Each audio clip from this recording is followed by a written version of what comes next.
From the largest global governments and health insurers to local hospitals and public health agencies, from Sweden to Singapore to South Dakota, SAS Health helps the world get to a healthier future faster with advanced analytics and leading artificial intelligence and machine learning platforms. I'm your host, Alex Maiersperger, and in season 3 of our podcast and video series, we celebrate those changing healthcare and life science for the better. Today, we get to celebrate and welcome Felipe Sotelo, a positive thinker with over 12 years of experience leading business reinvention at organizations including Johnson & Johnson, Teva Pharmaceuticals, Accenture, and PepsiCo. He's passionate about negotiation, problem solving, and implementation of innovative ideas to address supply chain disruption. As a business writer, his Supply Chainer report has over 6,000 readers where he challenges the status quo and reviews business trends. Felipe, with all the other demands on your time, sort of infinite demands on time, thank you so much for spending some time with us today, and welcome. Thank you. Thank you, Alex. And my pleasure to be here in opening the 3rd season. So thank you so much. So most importantly, in your background and in your LinkedIn profile headline, it says dad and husband, the only titles I care about. I think that's such a great example of priorities. And can you explain a little bit about what's behind that? Yeah, sure. Actually, I'm not trying to call any attention, and I'm just trying to focus on what is important in my life. My wife is my biggest advisor, and my children are the biggest masters of my life, right? I see myself on them, and I admire how children are always discovering new things. You know, we as an adult, we are always following processes and trying to follow paths, but the real innovation sometimes is in children. You just need to look at them, how they are doing the things with an unbiased brain on the thoughts and how they talk. And that's why I'm always learning with them. So for sure, that's my best headline that I could write. Yeah.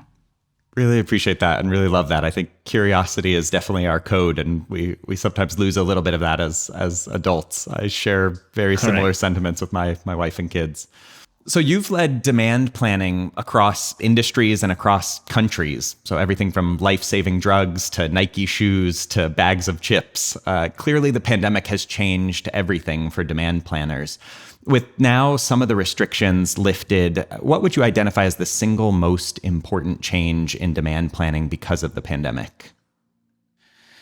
That's such a deep question, and the answer, of course, is complex. But I will say that supply disruption for sure has changed everything about what was before and after the pandemic. So, as demand planners in different industries, the way you do the forecast is pretty the same. It's very similar. You take some assumptions, you create your forecast, you create your analytics, and then you present it to commercial and you sign off a figure, that it could be for the next weeks, it could be for the next months. But at the end of the day, the most important thing is your assumptions, and based on what you are assuming that forecast is going to be in the future and what is going to happen for what you are predicting. However, supply disruptions right now are the biggest factor that is disrupting the quality of that forecast. So when you are having a forecast that is for the next weeks, you are assuming that something will happen in the future without taking into account that any supply disruption may completely break the quality of your forecast. And that's something that is happening for all industries. Some of them more, some of them less, but definitely when you are predicting a forecast, you don't take into account that normally you will have issues in the supply or your competitor will be out of stock. These all factors are things that completely destroy the quality of your forecast. So if some of your assumptions are wrong, your forecast is going to be completely wrong. And after pandemic, what we are living is completely in a scenario full of supply disruptions.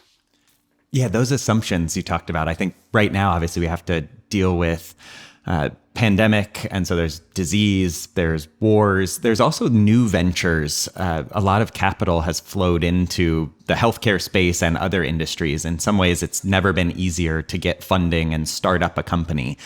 So disease, wars, new companies popping up. Is the new company a threat to those assumptions as well? If you're trying to factor in other things and then all of a sudden you got a new competitor to worry about, how much does that play a part?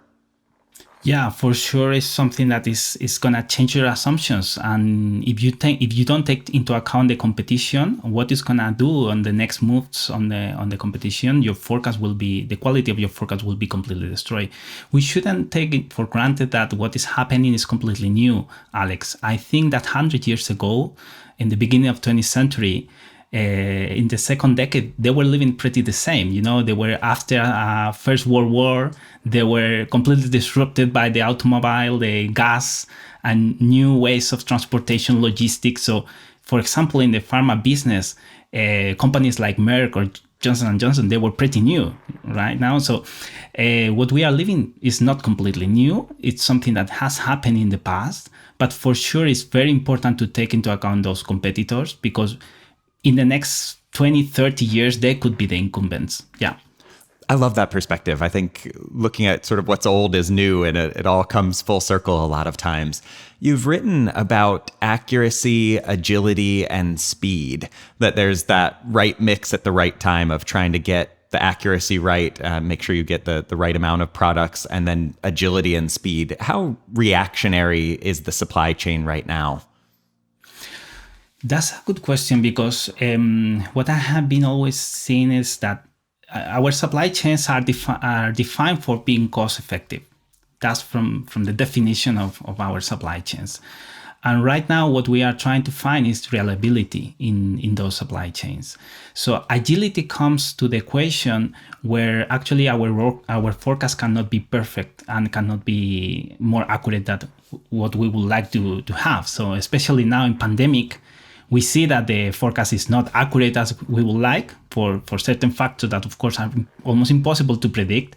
So then reducing your cycle times, agility, everything what add the speed to the market is definitely crucial for companies to continue their business. So right now, I think that is more important even than forecast accuracy. Forecast accuracy used to be the holy grail, but that's not happening anymore. And that's what I try to present for some business leaders in my article. Yeah, so putting agility and speed over accuracy, are there examples of companies doing that right now that stick out to you? Definitely. I think this is not a hypothesis. And if we look at the data for some of the top players in the industries, we can see how in their public finance data, we can see the increases in inventory. Increasing your inventory levels, Alex, basically means that you are stockpiling or making tactical deals or increasing your safety stocks because your forecast is not working as you are expected.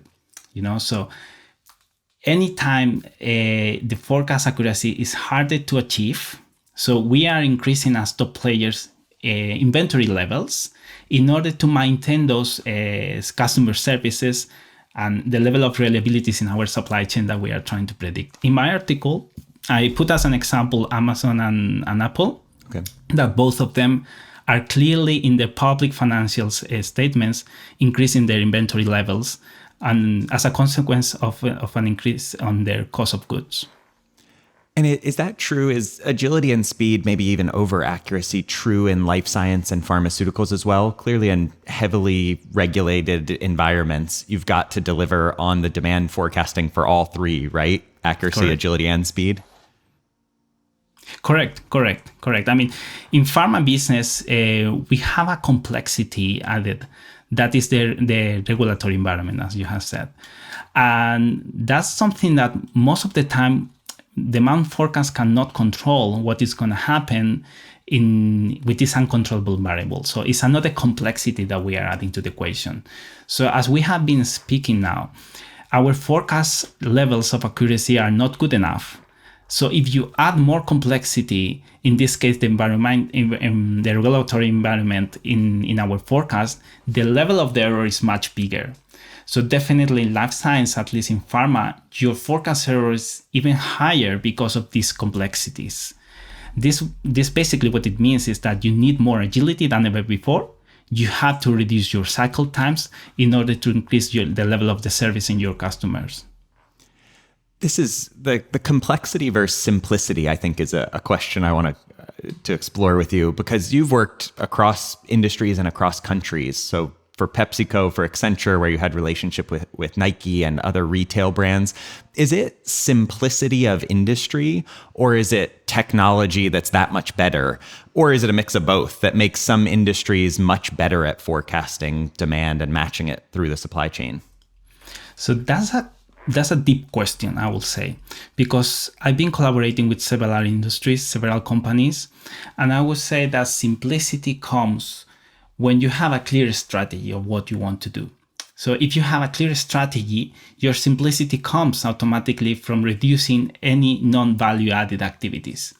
From the other side, technology is something that visionary leaders decide to engage and decide to invest in order to achieve future investments, to get better analytics.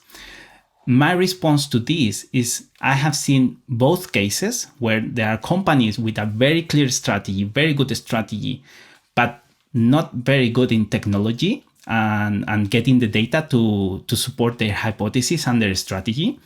And I have seen the opposite. I have seen companies with a very good technology in their systems, with a lot of analytics, with a lot of data, but without a clear strategy of where they want to do, or where they want to go, or what do they want to do with that analytics. So in my opinion, it's a mix of both of them. You need to have the clear strategy from your top management, but you also need the visionary leaders to invest in the best technology at each of the time.